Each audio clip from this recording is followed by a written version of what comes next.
Virtualmente todos na Terra, independente de sua religião ou nacionalidade, reconhecem que existe alguma espécie de batalha ocorrendo no mundo entre as forças do bem e do mal. Uma luta colossal entre a luz e as trevas, a verdade e o erro, a opressão e a liberdade, o bom e o mal, e finalmente, a vida e a morte.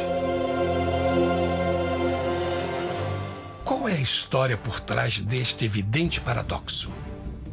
Muitas religiões, assim como a Bíblia, ensinam que além deste véu tridimensional do mundo físico que vemos, existe outro mundo espiritual que não podemos ver. Nesta realidade invisível ao nosso redor, se desencadeia uma batalha titânica entre o herói supremo e justo contra o vilão mais cruel e maligno.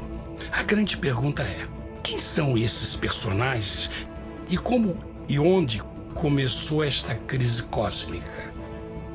Este é o maior mistério de todas as épocas e a história mais fascinante e verdadeira que jamais tem sido contada. Esta crise envolve cada pessoa sobre a Terra. Sim, cada pessoa.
A história humana está repleta de cenas de guerras.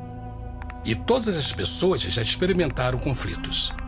Mas para entender a origem do mal, devemos viajar ao passado para a Primeira Guerra do Universo. Porque esta guerra não aconteceu na Terra. Antes que o nosso mundo existisse, houve uma guerra no céu. Mesmo as palavras guerra no céu soam como uma contradição. É quase inimaginável para nós que pudesse haver batalhas e conflitos entre as criações de Deus no paraíso. O que pode ter causado este conflito celestial? Graças a um livro antigo chamado Bíblia, temos detalhes suficientes para poder juntar as peças e desatar os nós. Mesmo que trágica, é uma extraordinária e bela história de amor que vai desde o princípio dos tempos até tocar pessoalmente a você, a mim e a cada indivíduo na Terra. Nossa história começa há muito tempo atrás na capital do universo. Em um lugar chamado Céu, que estava repleto de seres angelicais que amavam fazer a vontade de Deus.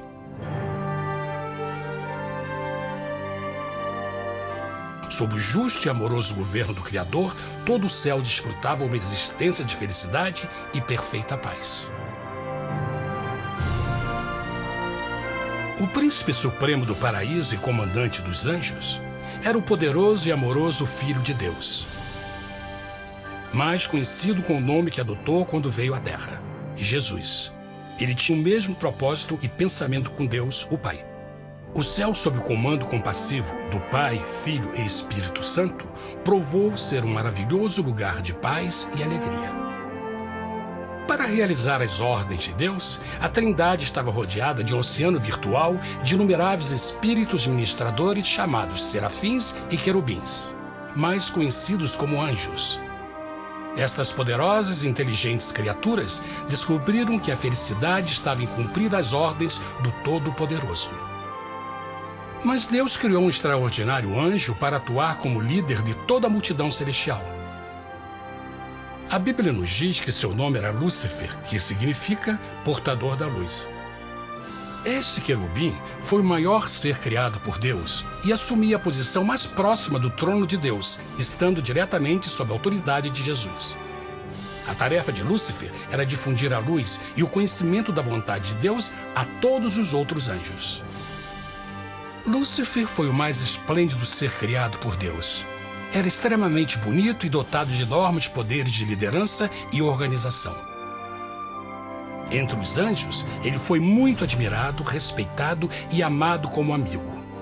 Mesmo assim, Deus previu o mal que Lúcifer estava a ponto de introduzir no reino da luz. Cheio de sabedoria e formosura, de todas as pedras preciosas te cobrias. Tu eras o querubim, ungido para cobrir, e te estabeleci. No monte santo de Deus estavas. No meio das pedras afogueadas andavas. Perfeito eras nos teus caminhos, desde o dia em que foste criado, até que se achou iniquidade em ti. Quando Lúcifer percebeu a sua beleza e poder, seu coração pouco a pouco começou a mudar. Permitiu que seu enfoque se afastasse de Deus e direcionou seu amor para si mesmo. Talvez nunca saberemos completamente como e por que estas sementes de rebelião germinaram em seu coração. Mas o profeta Isaías nos dá uma visão do pensamento de Lúcifer. Como caíste desde o céu, ó estrela da manhã, filha da alva! Como foste cortado por terra, tu que debilitavas as nações! E tu dizias no teu coração: eu subirei ao céu, acima das estrelas de Deus exaltarei o meu trono. Subirei sobre as alturas das nuvens e serei semelhante ao Altíssimo. Lúcifer, aos poucos, começou a cobiçar o poder de Deus, mas não sua personalidade.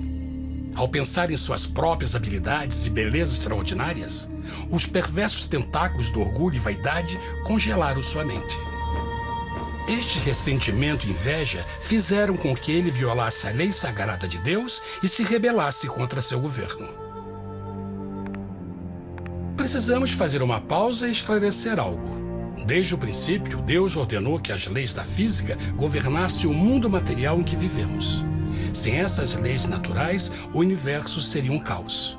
Do mesmo modo, as leis morais de Deus sempre têm dado segurança e estabilidade ao cosmos. Alguns pensam que os 10 mandamentos não existiram, até que o Senhor os entregou a Moisés no Monte Sinai. Mas as Escrituras nos ensinam que os princípios das leis de Deus sempre existiram por toda a eternidade, pois são a base fundamental de seu reino de amor. Seguros todos os seus mandamentos, permanecem firmes para todo sempre e são feitos em verdade e retidão. Os 10 mandamentos são um resumo das características de um Deus de amor. Os primeiros 4 mandamentos descrevem quem é Deus, seu poder, seu território e autoridade. Os últimos 6 descrevem como é Deus, sua honestidade, sua pureza, sua fé. Todas estas coisas sempre foram verdade e sempre serão verdade. Agora, pela primeira vez na história da eternidade, Lúcifer começou a violar estes princípios perfeitos. Lúcifer sabia que se fosse compartilhar o poder e status de Deus, necessitaria de apoio. E deu início ao trabalho. Começou sorrateiramente a circular entre os outros anjos, plantando sementes de dúvida e descontentamento a respeito da liderança de Deus, ao mesmo tempo em que, sutilmente, revelava suas próprias virtudes. Ele insinuou que Deus abusava de seu poder divino e suas leis restringiam a verdadeira liberdade e felicidade de suas criaturas. Com seu raciocínio audaz e poder de influência, Lúcifer pôde persuadir a um grande número de anjos a se unirem para seu motim. Talvez se perguntem, como tantos anjos inteligentes puderam seguir esse desertor? Bom, lembrem que até esse ponto nenhum anjo tinha escutado uma mentira. E nesse primeiro estágio da rebelião, os anjos não perceberam a obsessão de Lúcifer em assumir a posição de Deus. Não sabiam que finalmente ele planejaria a tortura e o assassinato do Filho de Deus na cruz com a intenção de ocupar o seu trono. Estranhamente, Lúcifer pensou que poderia ocultar seus verdadeiros propósitos de Deus. Ai dos que querem esconder profundamente o seu propósito do Senhor e fazem as suas obras às escuras e dizem: quem nos vê e quem nos conhece? Não pense nem por um momento que a rebelião de Lúcifer surpreendeu Deus e o pegou desprevenido. O Senhor sabe de todas as coisas e os pensamentos de suas criaturas. Ele entendia exatamente o que estava se passando pela mente de Lúcifer. E piedosamente Deus advertiu o desgarrado anjo do perigo. Mas no final, o orgulho e a vaidade não permitiram que Lúcifer se arrependesse. Então, iniciou a rebelião total contra Deus em vez da humilde obediência. Alguns podem perguntar: isso significa que Deus criou um anjo defeituoso? Não, mas ele criou Lúcifer com livre-arbítrio. Verão que o livre-arbítrio é uma coisa maravilhosa, mas também muito perigosa, incluindo o risco de uma rebelião e a possibilidade de que o amor de Deus seja rejeitado. Vejam que o amor real não pode vir de uma criatura pré-programada e não pode ser forçado, deve ser voluntariamente dado. Por exemplo, mesmo que seja bonito este cachorro robô, na verdade, nunca poderá amar-me. Posso fazer que pareça que me ame, mas só estará seguindo instruções pré-programadas. Não tem opção. Por outro lado, este pequenino está realmente feliz em ver-me. Ele decidiu dar-me seu afeto. E com o tempo, nossa relação se fará mais forte, enquanto eu ame e cuide bem dele. Do mesmo modo, um Deus de amor só quer amor verdadeiro de suas criaturas. E para que isso aconteça, elas precisam ter o livre-arbítrio. A rebelião de Lúcifer é a maior evidência de que ele tinha esta liberdade. Agora, a grande pergunta é: como Deus enfrentaria esta crise?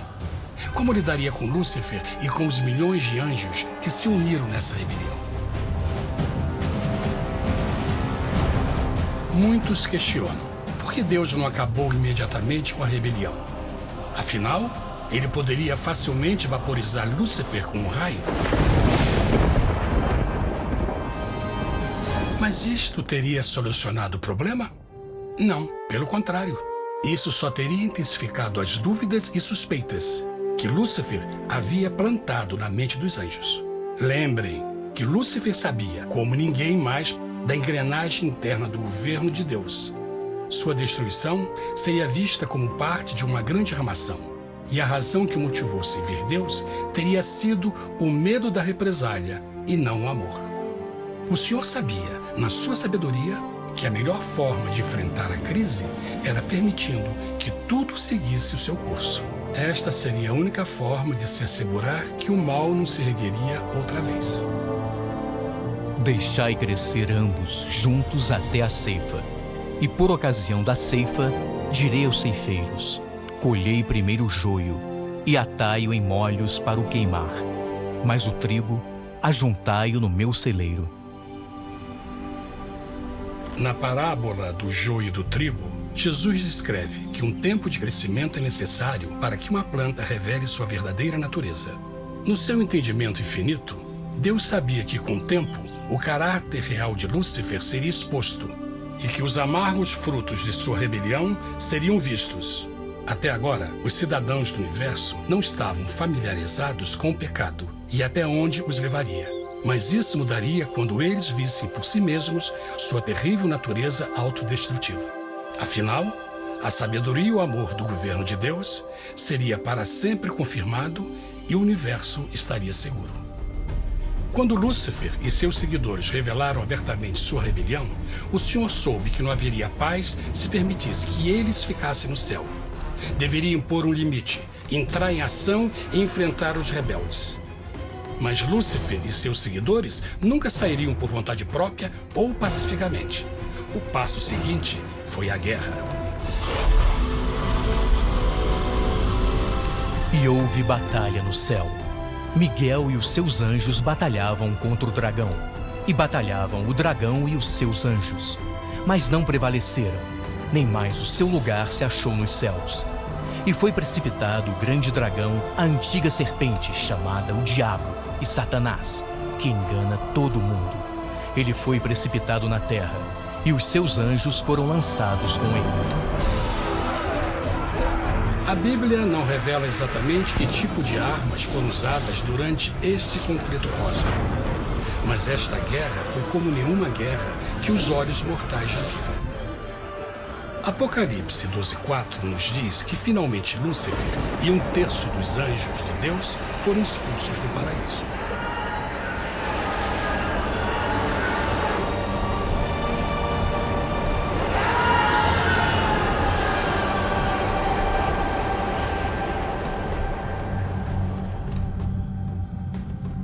Mas e agora? Lúcifer tinha milhões de anjos ao seu lado, mas precisava de um pedaço de chão para continuar sua rebelião. Rápido, muito rápido, o universo começou a entender o quão doloroso e caro o pecado poderia chegar a ser. Mas a guerra não tinha terminado. Apenas começava. Lúcifer, o portador da luz, agora virou Satanás, o adversário.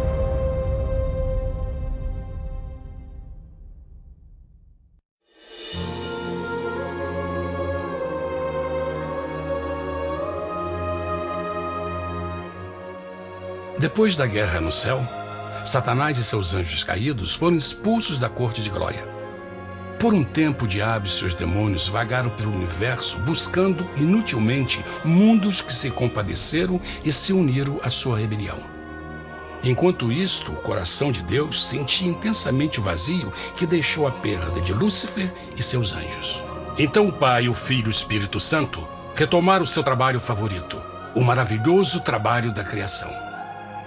Decidiram fazer um mundo novo, pleno, com muita variedade e diversas criaturas de amor. Este novo mundo seria único, porque as criaturas principais seriam feitas à imagem de Deus. Para eles, o Senhor também daria o domínio deste planeta novo, que conhecemos como Terra. No princípio, Deus criou a terra. E viu Deus tudo quanto tinha feito, e eis que era muito bom.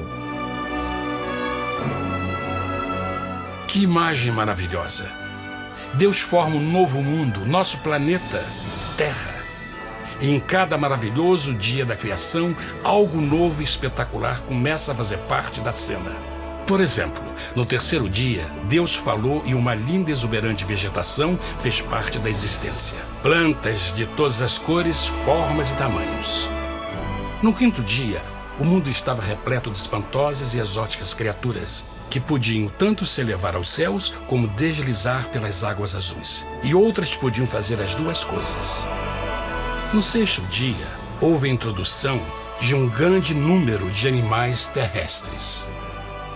Desde o gigante elefante até o pequeno esquilo, cada um encontrou um lugar nesse novo planeta para viver em harmonia com o resto da criação. E também no sexto dia, Deus criou o homem. E disse Deus: façamos o homem à nossa imagem conforme a nossa semelhança. E formou o Senhor Deus o homem do pó da terra, e soprou em suas narinas o fôlego da vida, e o homem foi feito alma vivente. E plantou o Senhor Deus um jardim no Éden, do lado oriental, e pôs ali o homem que tinha formado.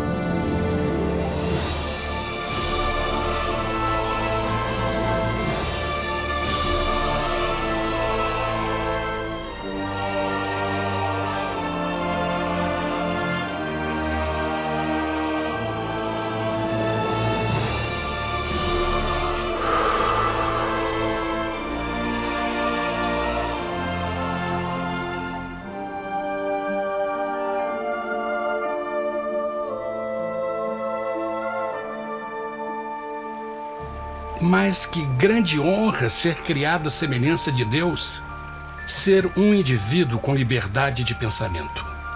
No princípio, o homem não percebia a sua nudez. Provavelmente porque antes do pecado ele estava vestido de glória e luz.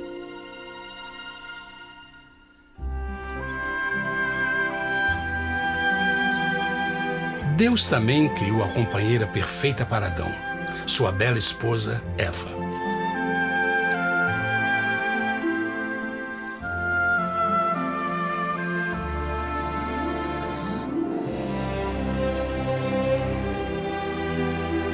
O feliz casal foi colocado em um magnífico jardim perfeitamente projetado para aumentar sua felicidade. Para Adão e Eva e as outras criaturas da terra, também foi dado o privilégio divino de procriar a sua própria imagem. A intenção de Deus foi que a raça humana tivesse domínio sobre este paraíso perfeito para sempre. Eternamente felizes e saudáveis, trabalhariam com a flora do jardim de Deus enquanto desfrutariam o afeto e companhia de todas as criaturas sob seus cuidados. O ambiente que nossos primeiros antepassados experimentaram foi muito diferente do mundo de hoje.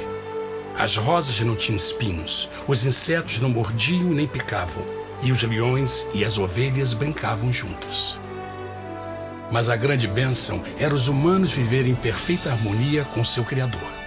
A cada 7 dias, Adão e Eva descansavam de seu prazeroso trabalho e gozavam de uma comunhão visita de seu Criador. Era um mundo esplêndido e maravilhoso. E esse estado de felicidade teria continuado eternamente se nossos primeiros parentes tivessem mostrado fidelidade como uma simples prova. Mas da árvore do conhecimento do bem e do mal, dela não comerás, porque no dia em que dela comeres, certamente morrerás. Visto que o adversário havia contaminado o universo com sua rebelião, o Senhor viu a necessidade de uma simples prova de amor e lealdade. Lembrem que os anjos bons acabaram de ver 1/3 de seus amigos serem expulsos do céu durante a guerra. Como estariam seguros de que esses novos humanos não se uniriam a Lúcifer e causariam problemas? Então o Senhor plantou uma árvore no jardim, uma árvore cujo fruto não deveria ser comido sob pena de morte. Ao passar por esta simples prova de obediência, Adão e Eva mostrariam a lealdade para com Deus e a fé em sua palavra. Ainda mais, era uma prova de amor. Por isso, Jesus disse em João 14, "Se me amais, guardais meus mandamentos." Mas alguém mais soube desta prova de fé e estava determinado a usá-la em seu favor. Satanás estava com inveja dos humanos que desfrutavam da bendita vida que ele perdeu. Sua feliz existência estava em total contraste com a sua, que agora estava cheia de culpa, pecado e miséria. Com ressentimento e raiva, não estava disposto a deixar o casal em paz, pois o pecado sempre buscará arrastar a outros consigo.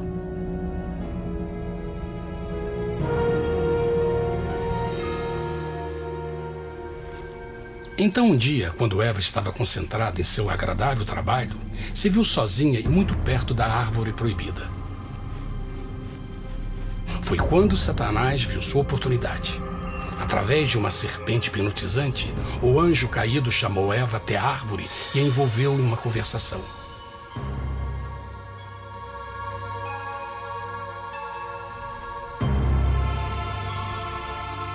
Suas palavras encantadoras foram cuidadosamente calculadas para gerar desconfiança a Deus.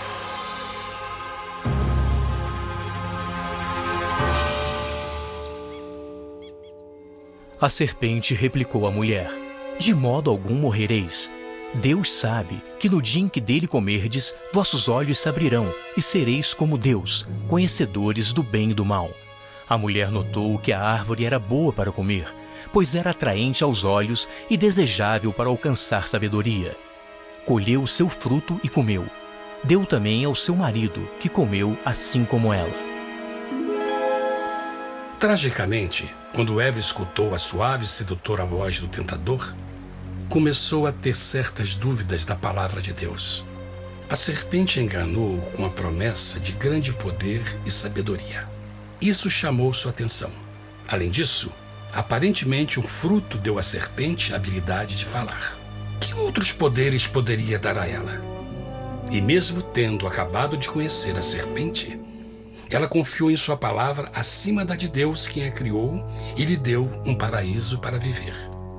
Então, Eva comeu o fruto proibido e convenceu seu esposo a fazer o mesmo.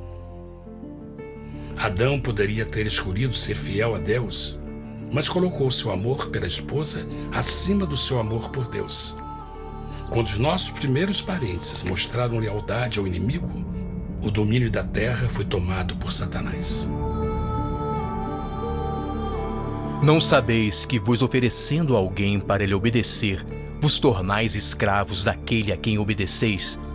Ninguém pode servir a dois senhores. Este mundo agora seria o último campo de batalha entre o bem e o mal, e o coração de cada homem e mulher seria o prêmio.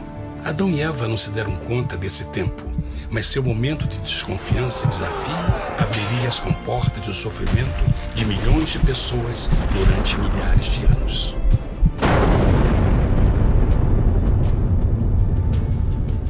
Portanto, como o pecado entrou no mundo por um homem, e por ele a morte, e assim a morte transmitiu-se a todos os homens naquele em quem todos pecaram. Nossos primeiros parentes logo enfrentaram o terrível resultado de seu pecado. Em estado santo, Adão e Eva resplandeciam com túnicas de glória. Depois de pecarem, suas túnicas naturais de luz se desfizeram e eles ficaram mortificados com a sensação de sua nudez. Vergonha e temor tomaram o lugar de sua alegria e paz e trataram de cobrir sua nudez com folhas. Agora eles se encontravam sob constante influência do diabo. Ao ceder à tentação, debilitaram sua natureza. E Satanás ganhou poder sobre a humanidade. As pessoas não podiam resistir às tentações do diabo com sua própria força. Por último, e o mais aterrador, se encontravam vivendo sob a pena de morte iminente. Deus havia advertido que a desobediência traria a morte. Já tinha experimentado a morte espiritual. Quanto tempo passaria para sofrerem a morte física também? Nesse ponto, seu futuro não tinha nada mais que escuridão e desespero. Tendo expulsado o homem, colocou diante do jardim do Éden os querubins com o cintilar da espada flamejante, para guardar o caminho da árvore da vida. Como o pecado provocou a expulsão dos anjos caídos de seu lar celestial, agora pela desobediência, Adão e Eva foram tirados de seu jardim, seu lar no paraíso. Tudo à sua volta estava mudando rapidamente, e a humanidade se encontrou suscetível às dores, doenças e finalmente à morte. Até os animais e plantas estavam infectados pela terrível maldição. Os espinhos e cardos agora pareciam árvores e flores, e os animais que antes eram gentis começaram a se matar e a devorar uns aos outros.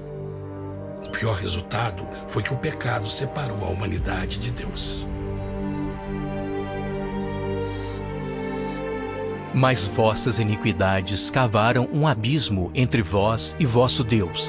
São vossos pecados que ocultaram de vós sua face, para não vos escutar. Na criação, foram dados a Adão e Eva a honra de falar com os anjos, e até com o Filho de Deus cara a cara. Mas Deus é tão puro e santo que nenhum mal pode existir na sua presença. Agora que os primeiros humanos tinham pecado, Deus afastou sua santa presença deles para a sua própria proteção. O pecado tinha queimado uma parte da alma do homem que já não podia ver a dimensão espiritual.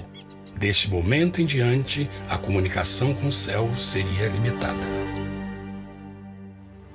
Mesmo com todas estas maldições caindo sobre Adão e Eva, o coração do Senhor se encheu de compaixão.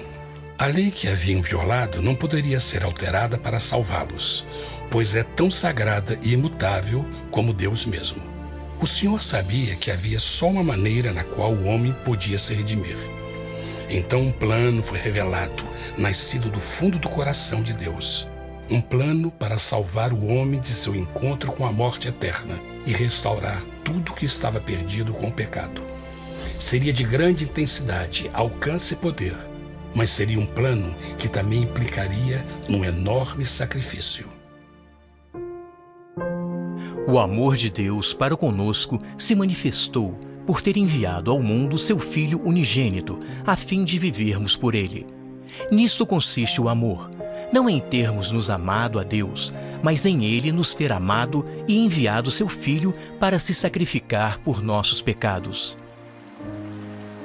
As Escrituras claramente ensinam em Romanos 6:23, o custo do pecado é a morte. A lei violada demandava a vida do pecador e só tinha um em todo o universo qualificado como substituto da humanidade. O Criador só podia pagar a dívida de suas criaturas tomando seu lugar. Então Jesus Cristo, o Filho de Deus, concordou em deixar a pureza, glória e segurança do céu. Ele viria para morrer em nome do homem em seu malvado e renegado planeta.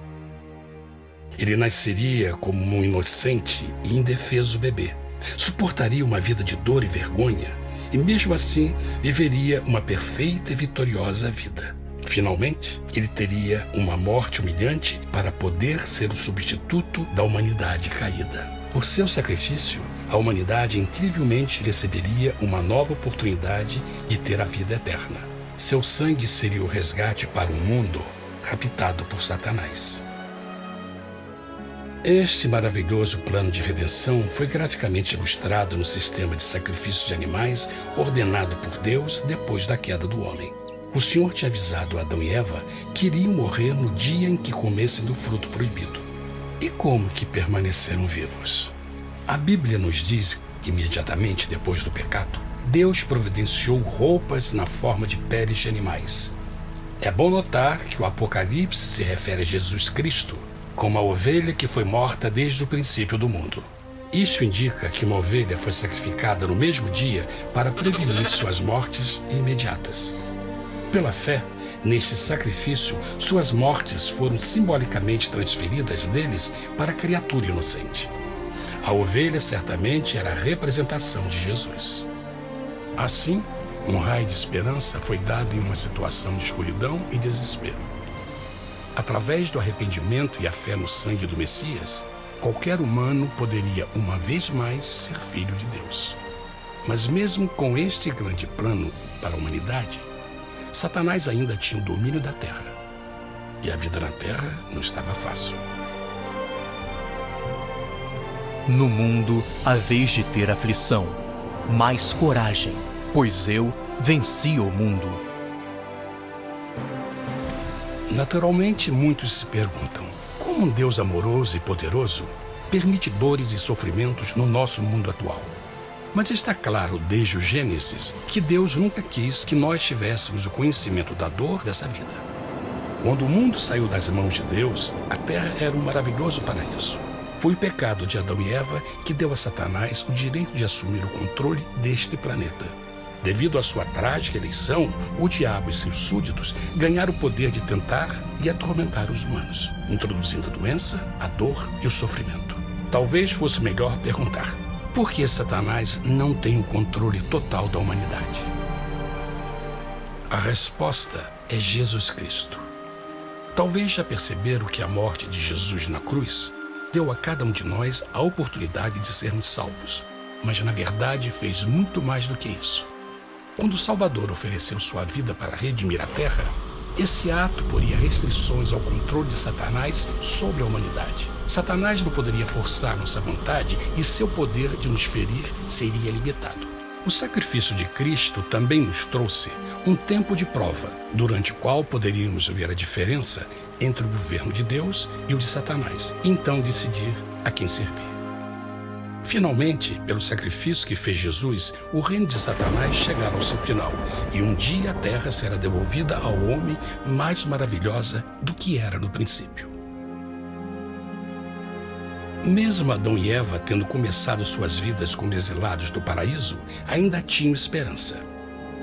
Deus providenciou peles de animais sacrificados para se cobrirem. Mas o mais importante, ele prometeu o sangue do Cordeiro de Deus para pagar por seu pecado, se aceitassem a Cristo e se arrependessem. Uma grande pergunta permanece: as pessoas aceitariam o grande presente de Deus? Como escaparemos se agora desprezarmos a mensagem tão sublime da salvação? A incrível história que acabaram de escutar é verdade e afeta vocês. Pois, pelo desejo de Satanás de ser Deus e a desconfiança e desobediência de Adão e Eva, todos nós nos encontramos em uma situação perigosa. De um lado, a humanidade foi grandemente favorecida por Deus com uma segunda chance de recuperar nosso lugar no Éden. Por outro lado, se nós desistirmos de aproveitar esta grande chance, nos tornaremos escravos de Satanás e finalmente seremos destruídos quando Deus limpar o universo do pecado. Amigos, não há melhor hora de fazer sua escolha por Jesus do que agora mesmo. Nenhum de nós sabe quanto tempo mais teremos que viver nesta terra. Jesus nos tem mostrado grande interesse no seu bem-estar e seu amor por vocês o levou a providenciar uma maneira de escaparmos de uma futura destruição.